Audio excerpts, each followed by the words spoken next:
বুঝতেই পারছেন আমি একজন ক্রিকেটার। আমি একজন সুপারস্টার ক্রিকেটার যার ক্যারিয়ারের আমি একদম শেষ বিকেলে পৌঁছে গেছি। এই জন্য অনেকেই দেখেছেন যে আমার ওয়েট বাড়াতে হয়েছে, আমার বয়সটা একটু বেশি, চুলটাও কাঁচা পাকা। সো এমন একজন সুপারস্টার ক্রিকেটার যার ক্যারিয়ারের শেষ প্রান্তে, জীবনে অনেক কিছু অর্জন করার পরেও কিছু ইনসিকিউরিটিস সবার জীবনেই থাকে। সো ওই জায়গা থেকেই আমরা দেখতে চাই যে একজন মানুষ জীবনে কত রকমের বাজি নিতে পারে। তো প্রত্যেকটা মানুষই কিন্তু জীবনে আমরা বাজি নেই, যে আমরা ভাবি যে এই কাজটা করলে এই রিটার্নটা পাবো, কিন্তু অনেক সময় সেই রিটার্নটা পাই না, অথবা যে রিটার্নটা পাই সেই রিটার্নটা হয়তো যতটুকু ভালো ভেবেছিলাম তার চেয়ে অনেক বেশি খারাপ। তো সেইখান থেকে এই চরিত্রটা আসলে আমি ধারণ করেছি, যে একটা মানুষ জীবনে বাজি খেলেছে নিজের জীবন নিয়ে, কিন্তু আসলে যেই জায়গাটায় পৌঁছেছে সেই জায়গাটায় সে আসলে হয়তো পৌঁছাতে পারে। সো একজন পরন্ত বিকেলের ক্রিকেটারের চরিত্র। দীর্ঘ কেরিয়ারে আপনার এই যে বাজি এই ওয়েবটা আপনার কেরিয়ারে কতটুকু ভূমিকা রাখবে বলে মনে করেন? আমার অভিনয়ের ক্যারিয়ারের শুরুটা একটু আগে বলছিলাম ছিল অনুরোধে, কিন্তু একটা সময় প্রেমে পড়ে যায় অভিনয়ে, এই জন্য একটা বিরতি নেই 2 বছরের, যে আমার একটু অভিনয় নিয়ে পড়াশোনা করা দরকার, তারপরে আবার অভিনয়ে ফেরা উচিত। সেই কাজটাই করেছি, এবং এই কারণে এই কাজটা খুবই আমার জন্য ক্রুশাল, কারণ 2 বছরের বিরতির পর আবার আমাকে দেখবে। So acting as a craft আমি কতটুকু ধারণ করি এই কাজে মানুষ হয়তো বুঝতে পারবে। সো আমার জন্য চ্যালেঞ্জ ছিল যে আসলে ক্রিকেটার হিসেবে বিলিভেবল হওয়া ব্যাপারটা, এবং অ্যাট দ্য সেম টাইম আমার অ্যাক্টিং এর যে ল্যাঙ্গুয়েজ সেটা কতটুকু ম্যাচিওর হয়েছে সেটা এই কাজে দেখানো। যেহেতু 2 বছরের বিরতি, অনেক মানুষ আগ্রহ নিয়ে দেখবে। সো আমিও অনেক এফোর্ট দিয়ে কাজটা করেছি, এবং আমি ভেরি হ্যাপি, আমি খুবই আনন্দিত যে পুরো টিম অসম্ভব ভালো কাজ করেছে। আমার মনে হয় যে এখন যে ধরনের কাজ ওটিটিতে হচ্ছে খুব ভালো হচ্ছে, কিন্তু একটু ইউনিডিমেনশনাল হয়ে যাচ্ছে, সবই খুবই থ্রিলার ধর্মী হচ্ছে। কিন্তু হৃদয়ে ছোঁয়া গল্প আমাদের প্রাণের কাছে একটা সাবজেক্ট নিয়ে, ক্রিকেট নিয়ে হচ্ছে বলে আমার মনে হয় এই গল্পটা will transcend that thriller genre, এবং আসলে আপামর জনসাধারণের কাছে ভালো লাগবে এই গল্পটা, আমি খুবই আশাবাদী। আচ্ছা, ছোট পর্দায় তো আপনার লম্বা একটা জার্নি, আবার এর ওটিটিতে এবারই প্রথম। বড় পর্দায় আমরা তাহসানকে কবে পাবো? এই প্রশ্নগুলো আসলে আমি আগেও পেয়েছি, যে কোনো আর্টিস্টই পায়। আমরা সব আর্টিস্ট কিন্তু একই কথা বলি, আমরা কাজ করি আমাদের দর্শকের জন্য, যেই মাধ্যমে আমাকে মানুষ নেবে সেই মাধ্যমেই আমি কাজ করি। সো ওটিটিতে এই কাজটা দিয়ে অভিষেক হচ্ছে, যদি বাংলাদেশের মানুষ আমাকে ওটিটিতে ভালো লাগে তাদের, আমি আরো কাজ করব।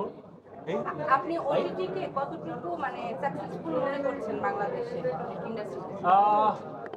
সাকসেস তো আপেক্ষিক ব্যাপার। ধরেন আমার যখন প্রথম না থার্ড গান হিট হয়েছে, তখন আমি ভেবেছি যে আলো ধরে অথবা ঈর্ষা অথবা প্রেমাতাল, আমি ভেবেছি যে আমার গান প্রত্যন্ত অঞ্চলে ছড়িয়ে গেছে, কিন্তু আমার যে কোম্পানি লঞ্চ করেছে সে বলেছে না, শরীফুদ্দিনের গান তোমার চেয়ে অনেক বেশি বিক্রি হয়েছে।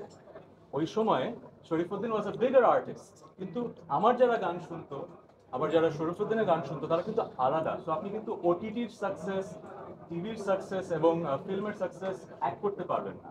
আমি মনে করি চরকি অথবা যারাই বাংলাদেশে ওটিটি ভালো কাজ করছে তারা কিন্তু সফল, কারণ মানুষ কিন্তু আগ্রহ নিয়ে দেখছে, আর আগ্রহ নিয়ে দেখছে বলেই কিন্তু আপনারা এই নিউজ কভার করতে আসছেন, রাইট? সো আমি বলবো যে অল্প সময়ের যাত্রাপথ চরকি এবং other OTTs, hats off to them, যে তারা ভালো ইনভেস্ট করছে এবং ভালো কাজ, ভালো গল্পে আমাদেরকে এনগেজ করছে, এবং মানুষ দেখছে। তো কিন্তু দেশে না, আমি এখন যখন বিদেশেও যাই আমি দেখি যে মানুষ চরকি দেখছে। সো আই থিঙ্ক ইটস এটা শুধু তো আমার না, গানের প্রচার প্রসারে এখন তো আর অ্যালবামটা নেই আসলে। তো একসাথে অনেকগুলো গান বের হয় না বলে মনে হয় যে অনেক গান বেরোচ্ছে না, কিন্তু গান কিন্তু প্রতিনিয়তই বেরোচ্ছে।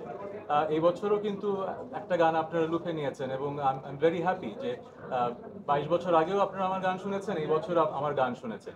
সো এটা তো একটা ভাগ্যের ব্যাপার, কারণ আমি যখন গান শুরু করি আমার বাবা মা বলতেন যে বিনোদন জগতে যারা কাজ করে তাদের ক্যারিয়ারটা খুব সীমিত হয়, পর বছরই আর তোমার গান মানুষ শুনবে। কিন্তু এত বছর ধরে যেহেতু শুনেছেন আপনারা, এই জন্য আমি কৃতজ্ঞ। সো ওই পরিচয়টা যায়নি, থাকবে। যেটা হয় এক একটা শিল্পকর্ম একটা সময়কে ধরে রাখে, সেটা পুনরাবৃত্তি করা যায় না। সো এই সময়ের জন্য যেই অনুভূতি, সেই অনুভূতি দিয়ে যে গান করবো সেটা যদি বেঁচে থাকার মতো গান হয় তাহলে আরেকটা আলো হবে। দুটো প্রশ্ন করেছেন ভাইয়া, আপনি বলে যান। এটা ফাইনাল প্রশ্ন। প্রশ্নটা কি ছিল ভাইয়া? মানে ওটিটিতে আপনি বলছিলেন যে আসবেন এরকম কোনো গল্প, তো প্রথম প্রশ্ন হচ্ছে যে আমি একটা ইন্টারভিউতে বলেছিলাম যে অনেক স্ক্রিপ্ট পাচ্ছি ওটিটির জন্য, যেহেতু বিরতিতে আছি। আমার মন ছুঁয়ে যাওয়া স্ক্রিপ্ট এবং গতানুগতিক থ্রিলার যেরকম হিট হচ্ছে সেরকমের বাইরে কিছু পেলে আমি করবো।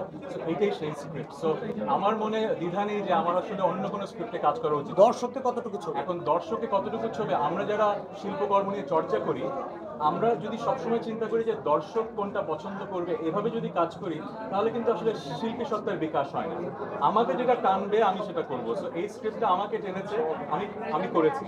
সো আমাকে যারা ভালোবাসেন তারা তো দেখবেনই, কিন্তু আমার ধারণা আমরা যে এফর্টটা দিয়েছি এটা মানুষ নেবে, এই গল্পটা মানুষের হৃদয় ছুঁয়ে যাবে। কারণ শুধুমাত্র যে এখন ক্রিকেটারকে দেখবে তা কিন্তু না, অনেকগুলো মানুষের গল্প দেখবে যারা সবাই হয়তো খুব মনে হবে যে আমরা চিনতাম কিন্তু এখন আর চিনি।